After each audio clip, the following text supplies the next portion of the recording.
Salut tout le monde, bienvenue au épisode 8 de Podcast en catégorie. J'ai Gab avec moi d'habitude. On n'avait pas vraiment des topics spécifiques dans moi et Gab, on a juste jasé le bike, des choses, des rides qu'on a fait dernièrement. Mais je pense que le plus important à parler, c'est le fait que Gab a un nouveau bike. Oui, que j'ai reçu la semaine passée. Il est arrivé jeudi. J'ai pu l'essayer dès vendredi. Officine Mathieu qui sponsor l'équipe ici, 104. On est 4 filles à l'avoir. Puis moi, j'ai pris le modèle SL avec les roues 50 mm de Officine Mathieu aussi. C'est incroyable. Le modèle SL, c'est dans le line-up de Officine Mathieu. C'est quoi le modèle SL? C'est le plus léger, c'est le modèle qui est pour plus à grain. Plus à grain. Ouais. OK. L'autre modèle, c'est le Lema. En différentes variations, il y a le Lema RT que les filles vont avoir, il y a le Lema 3.0, puis ça, c'est plus le modèle Ion. Obviously, Mathieu appelle ça un aerobike, mais c'est plus un all-around aerobike. Ouais. Parce qu'il est un peu plus aéro que le mien, mais pas autant que mon Giant, par exemple, que j'avais. Dans le fond, la différence, c'est qu'il est un peu plus lourd. Le corps est plus gros aussi. Puis, tu sais, c'est dans la géométrie aussi, il est différent. Non, mais je suis vraiment contente d'avoir pris le SL, là. Il est vraiment beau, là. Mais si on met dans le contexte de ton ancien bike, c'était une Giant Propel 2021. Ouais. Donc, un aerobike de comme deuxième, troisième génération. Moi, je m'en souviens de ce bike-là parce que je travaillais dans un shop qui vendait des Giant juste un peu avant ça. Donc, j'ai essayé la première génération de ça. C'est un bike qui est très aérodynamique, mais c'est un bike qui a été fait pour les triathlètes qui ne veulent pas avoir un aérobike, pas nécessairement pour racer en route. Non, vraiment pas.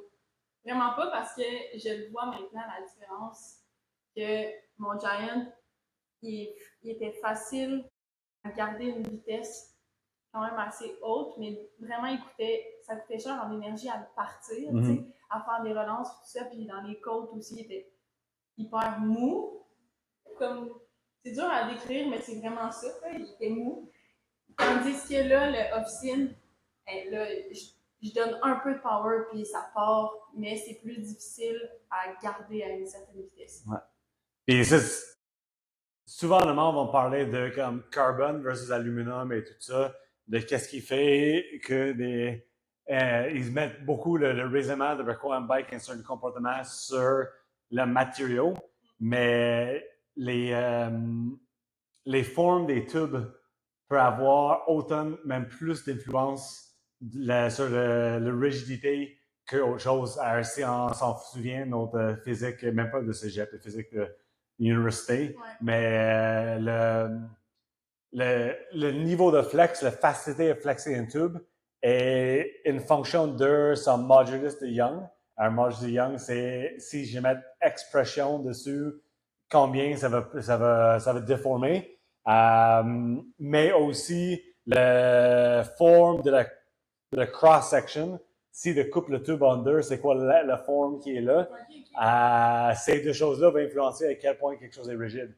Donc, pas nécessairement une circonférence, parce que mettons, dans Giant, qui avait des tubes Aero super minces, mais dans une direction, c'est super long. Si tu penses, mettons, de prendre une règle, puis de prendre une règle sur le côté plat, d'essayer de plier, c'est super facile, mais de prendre sur le côté épais, d'essayer de plier, c'est presque impossible.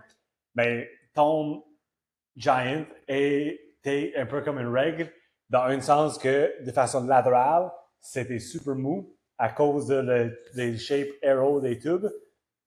Et il probablement été super raide sur les impacts dans les bosses et tout, dans l'asphalte de l'essor des tubes à cause de le shape dans l'autre sens, versus ton Officine qui a des tubes plus ou moins ronds, légèrement formés. Ça va être plus prévisible dans toutes les directions.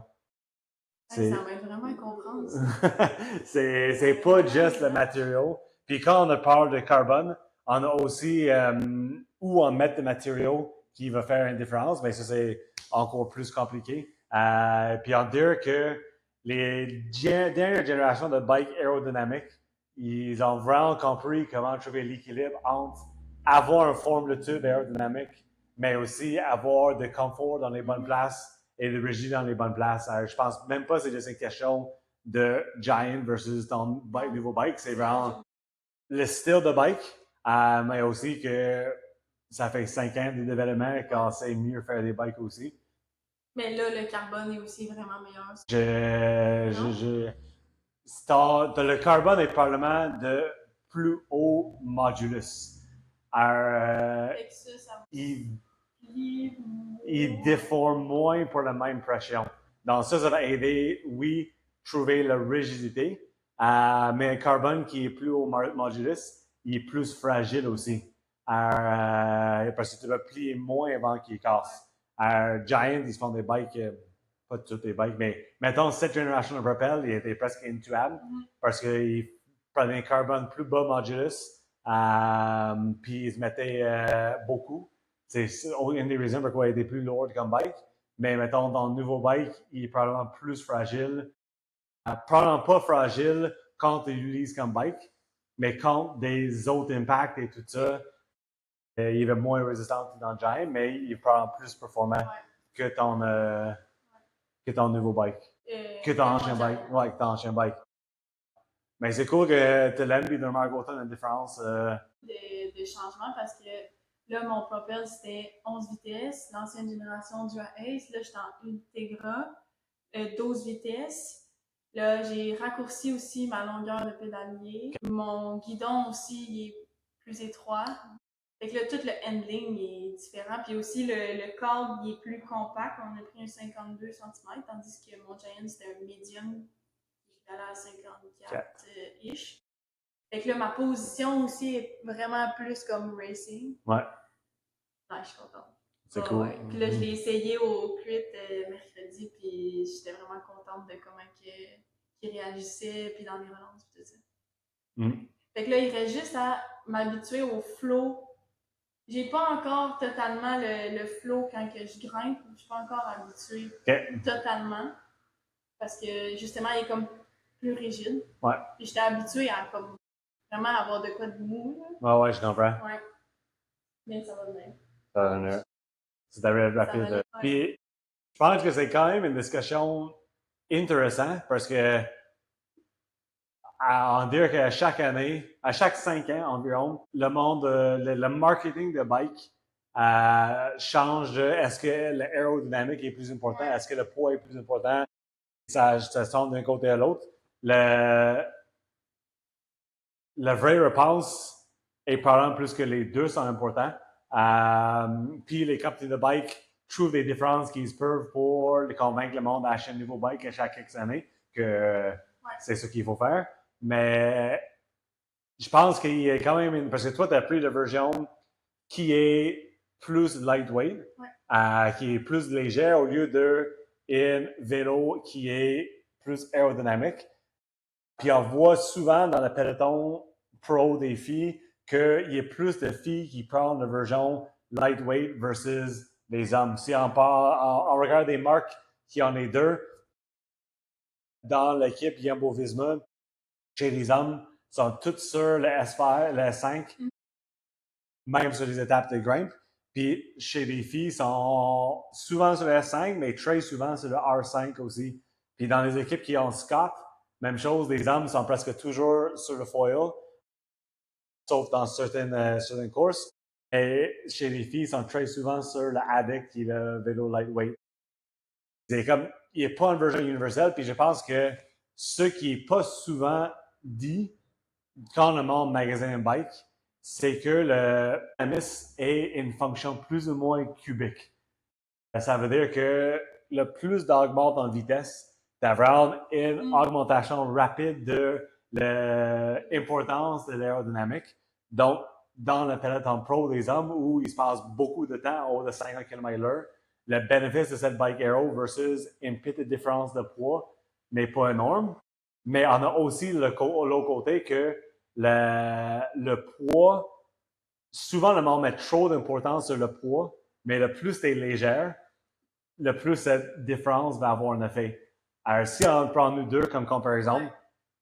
moi, je pèse 215 livres. Ouais. Si je sauve une demi-livre sur mon câble, sur mon vélo, c'est même pas un quart d'1% de le poids total du système. C'est rien. Mais si toi, tu sauves une demi-livre, mais ça approche à 0,5%, même un peu plus que 0,5% de le poids total du système, parce que c'est le poids total du système qui est important.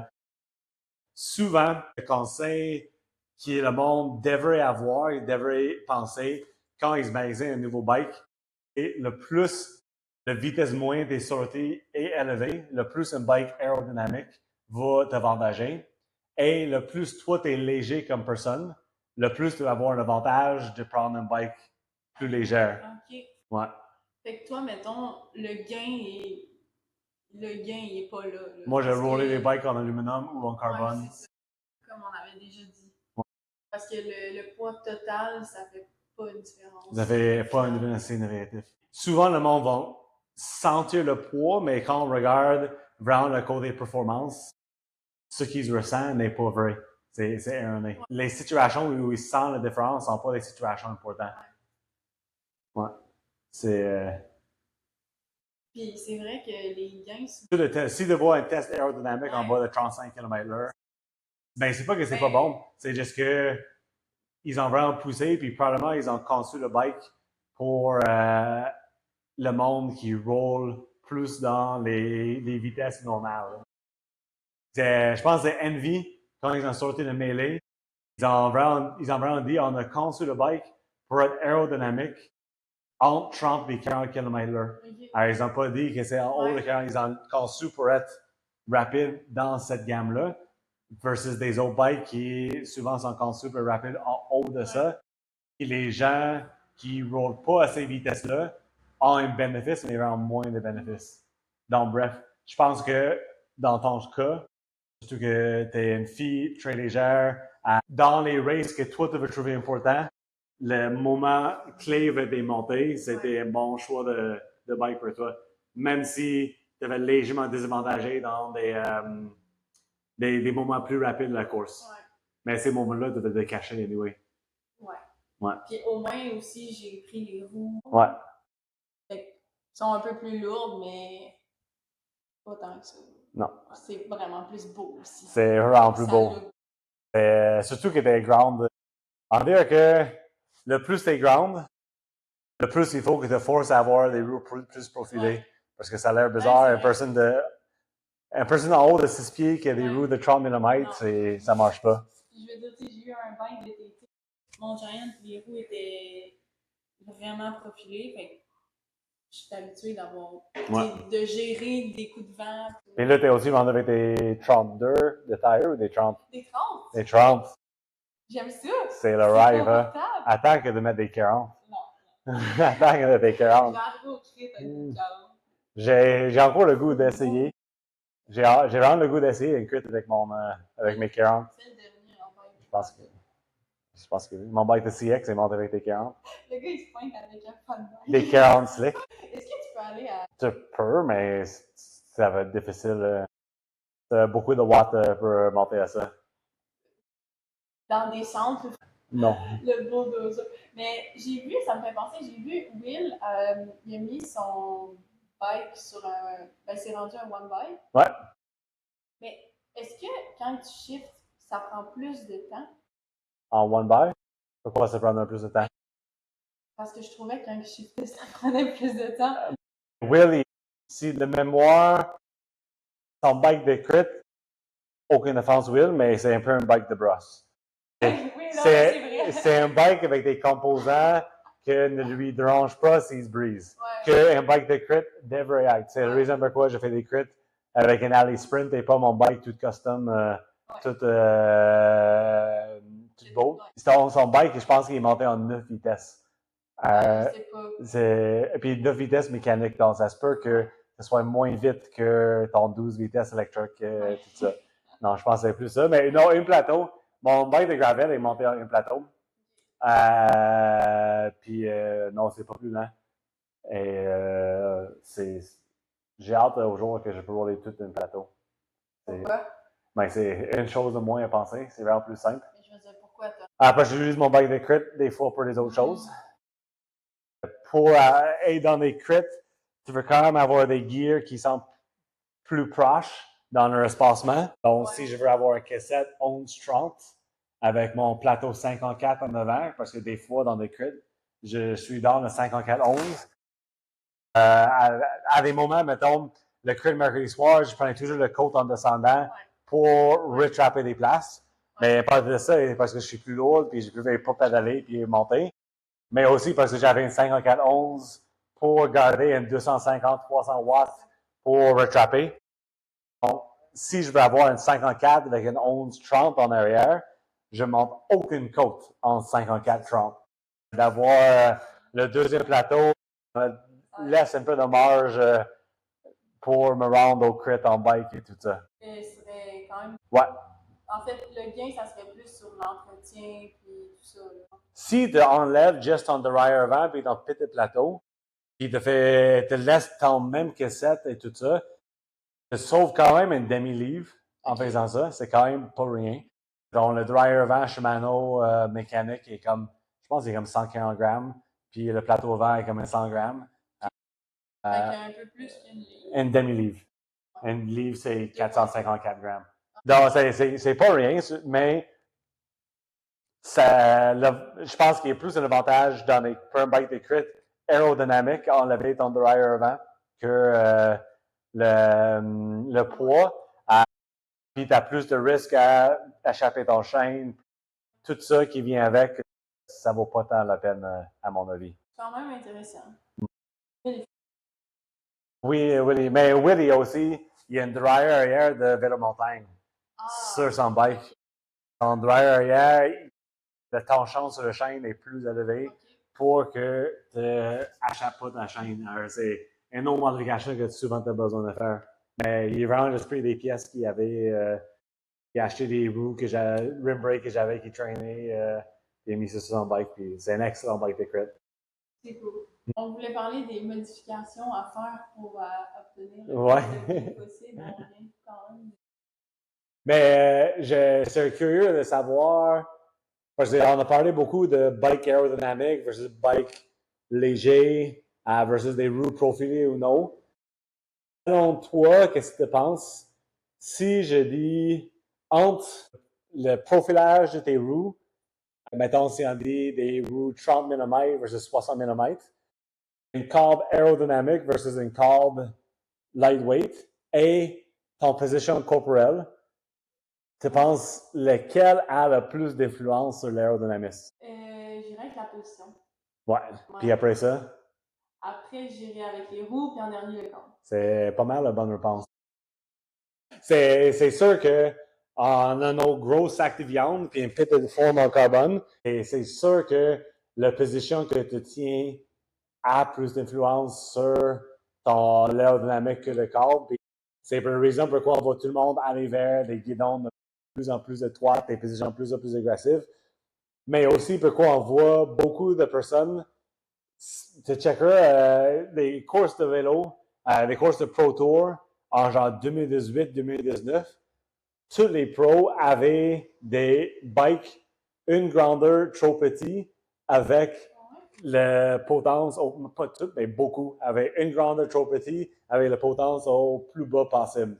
Versus maintenant, on voit beaucoup de pros prendre une bike de la bonne grandeur ou peut-être même un peu plus haut avec 2-3 spacers en dessous de leur guidon pour que leur guidon est un peu plus haut. Puis, de comme avoir les guidons trop bas, t'as comme toujours les bras bloqués, tu finis par avoir les épaules plus haut puis la tête sortie. Oui, ton guidon est plus bas, mais ton corps n'est pas aérodynamique. Si ton guidon est plus haut, tu peux avoir les avant-bras parallèles et tout. Il va y avoir entre 2018 et là, il va y avoir une différence sur les positions que les pros vont prendre. Mais par rapport à ça aussi, quand tu es en sphinx, est-ce que ça, c'est plus aérodynamique? Ouais. Parce que tu as comme toute longue ici qui n'est plus devant. Mais pourquoi, mettons, dans un crit, les gens, ils se mettent tout dans les doigts? Parce que les virages, c'est tellement important. Moi, je passe le crit au complet dans mes drops parce que mais c'est pas tout le monde qui fait ça, mais t'es capable de virer beaucoup plus sec et t'es plus en contrôle. Si t'es bien placé, t'as meilleur freinage, meilleur contrôle des freins d'être dans les drops. C'est ça qui est, dans un crit, le contrôle est quand même important. Mais quand t'es dans une échappée, avoir cette position sphinx, c'est quand même pratique. Parce que moi, on dirait que je peux ça Ouais. peut-être dans les drops. Je disais ça dans mes drops. Moi, la façon mon vélo est seté, c'est si tu regardes mon position penchée ou mon position dans les drops, mes coudes sont exactement la même position. Ah ouais? C'est juste que ma main est un peu plus bas. Mais le long de mon dos et tout est vraiment pareil. Mais j'ai aussi, c'est ça, mon bike de crit est. Je pourrais rouler une 56, mais j'ai une 58. Puis j'ai quand même des spacers en dessous de mon guidon pour avoir cette marge d'être plus confortable. Fait qu'après, c'est les roues. Après, c'est les roues, ouais. Puis en dernier, le câble. Ouais, effectivement, le câble. Puis je pense que le monde met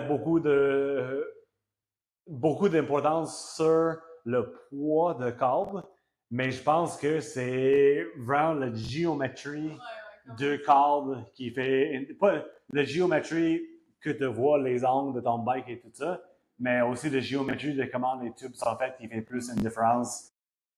J'ai écouté un podcast qui s'appelle le Nero Show. C'est un podcast de bicycle de deux Australiens. Souvent, ils vont tester des bikes que le monde les prête. Et ils se demandaient pourquoi le Giant TCR, même s'il y avait deux bikes de poids semblables, pourquoi le TCR, qui est comme le bike lightweight classique de Giant, était aussi réactif sur les accélérations puis dans les montées comparé à des autres bikes. Puis c'est vraiment parce que si tu regardes le TCR, les chainstays, pas les chainstays, les seat stays, les hauts bancs, sont attachés au top tube. Donc ça fait vraiment une réunion ici qui est les trois tubes qui viennent ensemble. Ça fait vraiment une structure extrêmement puissante. On rappelle nos physiques de cégep. Comme mon obscene, c'est ça. Ouais, c'est ça. Puis Le giant, ouais, exactement. Dans la position d'avoir le top tube qui arrive ici, puis les seat stays qui viennent là, mais tu as tout cet espace-là qui fait un levier qui permet de plier. Donc, quand de mettre les seat stays, les hauts bancs plus bas, c'est plus aérodynamique parce que ils ont moins d'envers. Mais ton bike est forcément moins rigide, moins réactif parce que tu as une structure qui est plus facile à plier comme ça. Mais c'est ça, la géométrie, ça joue plus sur comment le bike va sentir que le poids. Ouais. Et même si on pense, mettons, si on prend l'exemple de ton Giant, de mémoire, l'angle de fourche de ton Giant est un peu plus ouvert. Donc, ta roue avant est un peu en avant par rapport à ton officine. Puis ça va faire que le trail va augmenter. Et ça va faire que avec une trail qui augmente, c'est quoi le trail? C'est de mémoire. C'est quelque chose avec si tu traces une ligne à droite de ton head tube versus où ta roue est placée habituellement. C'est la distance entre les deux. Mais le plus une trail est haut, le plus un bike va être stable à haute vitesse. Mais le moins il va être confortable puis responsif en accélération. Ça arrive quand même souvent avec le monde qui prend des gravel bikes puis veut utiliser pour les routes. Ils se mettent des tires plus minces dessus. Mais le bike va sentir vraiment lent à monter et tout ça. Mais ça, c'est à cause de trail qui est tout défaite avec des tires plus petites. Ça dépend, bien sûr, je pense classique. Parce que c'est pas juste une chose. Le trail, c'est probablement le chiffre de géométrie qui va déterminer le plus comment un bike va réagir. Mais il y a des autres choses qui vont influencer. Maintenant, c'est un bike avec un trail qui est très haut, mais un bottom bracket qui est très bas. Naturellement, le centre de gravité de le cycliste va être plus bas. Et ça va faire que le bike va être très stable en ligne droite, mais pas être facile à virer. Versus un bike qui a une trail qui est un peu plus élevé, mais une ball and bracket qui est plus haut, avec le centre de gravité plus haut. Probablement, il va être plus à l'aise en ligne droite, mais il va être plus malléable à prendre des virages et tout. Et si, même chose si on a une ball and bracket plus haut-bas avec une trail plus petite. Alors, il y a plein de facteurs qui viennent là-dedans. Mais oui, le trail, c'est quand même quelque chose d'important à regarder. Donc, je pense que le feeling que tu ressens de ton Giant, une fois que tu es à vitesse, est super stable. Puis ton off-season, il est tendance à comme... C'est une l'aérodynamique que ton Giant, il y avait moins de résistance juste à continuer, mais aussi qu'il était plus stable à ces autres vitesses-là que ton off-season. Donc, ça explique. Ça explique, ouais. C'est tout plus visible. J'adore. Donc là, t'es rendu avec un bike qui est tout pimpé, tout free. Tout est ready to go. Mais l'année prochaine, c'est sûr que tu vas m'arriver et dire hey, j'ai quand même le même bike, je pourrais faire quoi l'année prochaine? C'est quoi les choses que tu penses que tu pourrais faire à ton bike qui serait réellement un gain en performance? Ben, changer les roues. Changer les roues. OK. Actuellement, tu as des roues profilées comment? 50 mm, donc ondulées. OK. Ça, on ne embarquera pas dedans. Mais ça, puis je connais pas le poids par cœur par contre. OK. Puis sinon,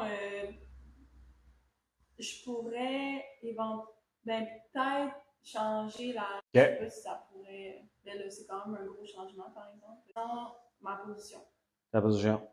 Toutes les choses gratuites à faire. Mais mettons, on devrait mettre de l'argent pour changer les choses. Ben, changer de bike. Changer de bike.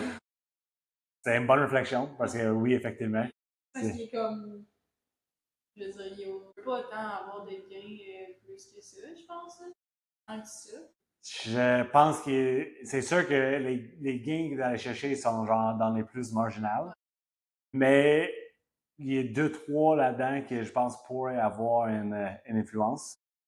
Tu as parlé des roues. C'est sûr que là, tu as les 50 mm, c'est un peu des roues passe-partout. Ils sont assez légères sur des montées, mais quand même aérodynamiques. C'est sûr que d'avoir 2-3 paires de roues que tu pourrais changer selon le type de parcours, et c'est quelque chose qui pourrait faire une bonne différence. Donc, tu vas chercher une paire de 30 mm. Je pense que dans ton cas, d'aller chercher des roues de grimpe, puis avoir des 50 mm pour les journées plus, c'est une bonne idée. Ouais. Est-ce que tu es monté en tubeless ou? Non. Voilà. c'est quand même fou la différence que ça fait le tubeless. C'est vraiment sur. Pas juste d'avoir une. Pas juste d'avoir comme la différence de ne pas faire des flats, mais de moins probablement faire des flats. Et tu chez toi, puis de prendre un tube normal, puis de le peser. Il y a des tubes en butyl qui peuvent monter à 150, 160 grammes facilement. Surtout avec une valve qui est très longue. Donc, si tu mets ton liquide dedans et tu mets une valve, c'est sûr que c'est pas 150 grammes, mais c'est quand même un 100 grammes par roue que tu veux sauver à changer vers le tubeless.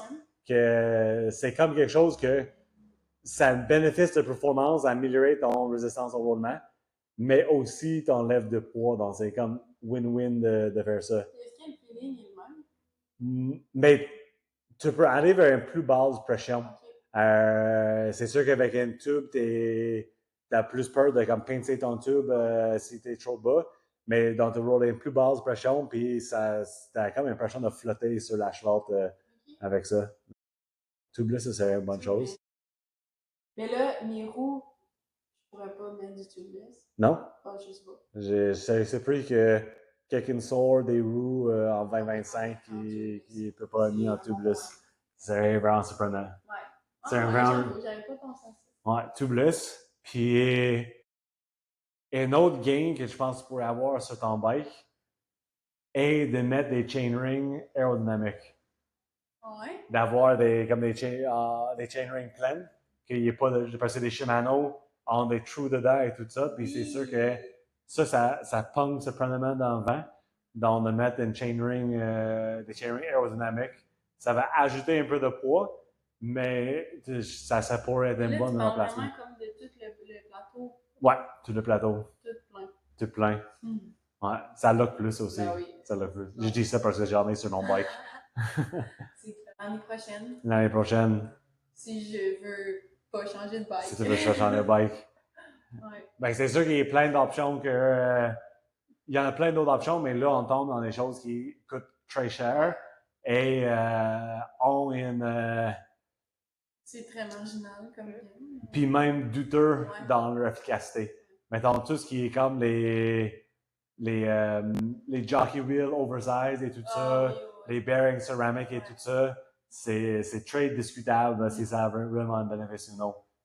Donc, je pense que tubeless, aero chainring, les roues pour un autre type d'épreuve, c'est quand même des meilleurs upgrades que tu peux faire. J'ai gardé ça en tête. Ouais. Ça va rouler. Ça va rouler. Good! Je pense qu'il y avait à faire une bonne demi-heure de jazzette de bicycle inutile. Ouais. Donc, ça fait un bon épisode 8, je pense. Non, mais c'est intéressant. C'est vrai? Parce que des fois, t'essayes toi-même, tu sais, ben ça, les pros, ils roulent. Ouais. Puis ça, c'est tel truc où là, justement, tu te travailles à comparer ce que tu connais, donc le poids. Mais il y a plein d'autres facteurs. La chose qui est dommage avec le bike, c'est il y a beaucoup de choses qui font une bonne différence. Elles sont très difficiles à mesurer. Genre l'aérodynamique, autre qu'aller dans une wind tunnel ou de prendre un parcours connu et faire plein de laps dessus à puissance constante, avec une météo constante. C'est impossible à dire de façon certaine qu'une bike est plus aérodynamique que l'autre. Des fois, il y a des indicateurs que tu peux voir, mais c'est pas garanti. Donc, mais le poids, c'est une chiffre facile à aller chercher mais aussi de résistance au roulement. Genre, tubeless ou non, c'est sûr que c'est une différence que personne va sentir, mais c'est quand même d'avoir des tires très haut de gamme tubeless versus des tires de moyenne gamme avec une tube. C'est probablement dans l'ordre de comme une 30 watts de moins de résistance au roulement. Ouais, vraiment. C'est sûr qu'on change de gamme de tire, mais just tubeless versus pas tubeless, ça peut approcher 20 watts dans la différence de résistance au roulement. Mais c'est quelque chose que tu ne verras jamais.